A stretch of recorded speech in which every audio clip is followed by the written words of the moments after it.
wabarakatuh. Naya, selamat pagi. Waalaikumsalam Ibu, pagi. Jadi gimana kabar Naya hari ini? Alhamdulillah kabarnya baik Bu. Oke, jadi terima kasih ya kamu udah datang hari ini.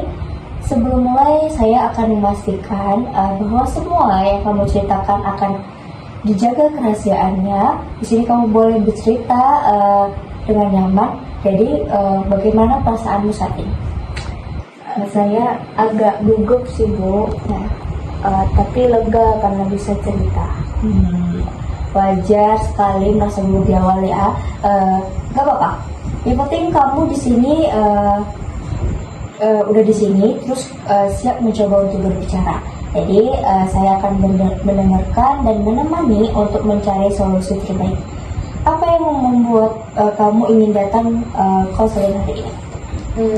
Jadi gini Bu, belakangan ini saya merasa nggak nyaman di sekolah. Rasanya kayak berat kali gitu jalanin sehari-hari. Baik.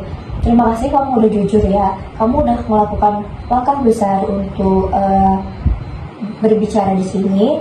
Jadi kita tuh bicarakan pelan-pelan ya. Oke Bu. Nah, Naya, coba kamu ceritakan secara lebih spesifik bagaimana sih dari kehidupan sekolah yang membuat kamu merasa berat? Jadi gini Bu, saya rasa saya itu belajar rasanya makin susah. Terus tugas-tugas saya juga makin numpuk. Dan saya sering merasa kayak takut salah gitu loh Bu. Teman-teman saya juga terlihat lebih pintar, jadi saya merasa kayak ketinggalan banget dari mereka. Oke. Jadi tekanan apa itu yang muncul setiap hari atau ada situasi tertentu aja? Gitu?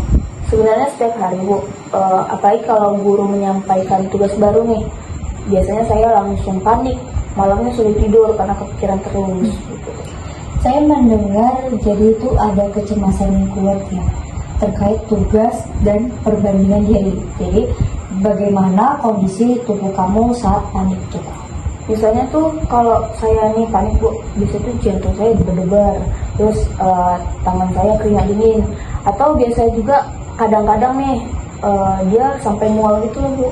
Oh baik, saya sudah memahami gambaran besar. Nah jadi kita bisa lihat dari cerita yang kamu ceritakan tadi ya. Sepertinya itu kamu memandang keberhasilan akademik itu sebagai sesuatu yang sangat penting.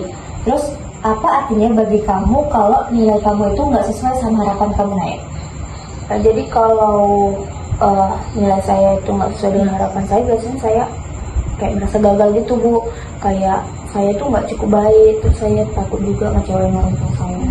Jadi nilai itu yang menjadi ukuran utama bagi dirimu untuk merasa berharga ya? Kayaknya segitu Bu. Dan ketika kamu merasa nggak mampu menandingi teman kamu, perasaan tidak berharga itu apakah makin kuat ya? Iya Bu, makin kuat. Terus saya juga sering merasa lebih rendah dari mereka. Oke, baik. Ini membantu kita melihat bahwa sebenarnya bukan hanya tugas ataupun ujian yang membebani kamu, tetapi cara kamu memandang diri kamu sendiri saat menghadapi tuntutan itu. Iya Bu, saya juga belum sadar. Jadi Naya, dari semua yang kamu ceritakan, apa hal kecil yang menurut kamu bisa kamu coba lakukan terlebih dulu agar tidak terlalu terbebani? Mungkin saya bisa mulai dari mengatur waktu ya Bu, dan mengatur waktu belajar. Terus yang selama ini saya belajar tanpa rencana, jadi sering kewalahan. Oke. Itu ide bagus sih. Bagaimana kalau kamu membuat jadwal belajar sederhana harian, misalnya nih 25 menit belajar, kayak langsung nanti 5 menitnya istirahat gitu. Bisa Bu, saya boleh sih nyoba. Nah, selain itu juga, apa yang bisa kamu lakukan ketika pikiran saya lebih buruk dari teman-teman itu muncul gitu? Mungkin saya bisa ingat kalau setiap orang punya kesempatannya masing-masing. Nah, betul sekali. Jadi, kamu bisa membuat kalimat pengganti seperti ini. Saya sedang belajar, bukan bersaing. Kalimat ini tuh bisa membantu mengurangi rasa tertekan. Oke Bu, saya suka kalimatnya. Bagus. Untuk rasa takut mengecewakan orang tua, apakah Naya bersedia untuk mencoba bercerita dulu kepada mereka tentang apa yang kamu rasakan, Naya? Oke Bu, saya bisa coba walaupun masih rada deg-degan gitu ya. Nggak apa-apa, kamu bisa mulai dengan cerita yang ringan dulu, seperti bagaimana harimu dan bagaimana kamu sedang belajar untuk mengatur kecemasan kamu. Jadi Naya, dari semua yang kamu ceritakan, apa hal kecil yang menurut kamu bisa kamu coba lakukan terlebih dulu agar tidak terlalu terbebani? Mungkin saya bisa mulai dari mengatur waktu ya Bu, dalam mengatur waktu belajar. Terus yang selama ini saya belajar tanpa rencana jadi sering kewalahan. Oke, itu ide bagus sih. Bagaimana kalau kamu membuat jadwal belajar sederhana harian, misalnya nih 25 menit belajar, kayak langsung nanti 5 menitnya istirahat gitu. Bisa Bu, saya boleh sih nyoba. Nah, selain itu juga, apa yang bisa kamu lakukan ketika pikiran saya lebih buruk dari teman-teman itu muncul gitu? Mungkin saya bisa ingat kalau setiap orang punya kesempatannya masing-masing. Nah, betul sekali. Jadi, kamu bisa membuat kalimat pengganti seperti ini. Saya sedang belajar, bukan bersaing. Kalimat ini tuh bisa membantu mengurangi rasa tertekan. Oke Bu, saya suka kalimatnya. Bagus.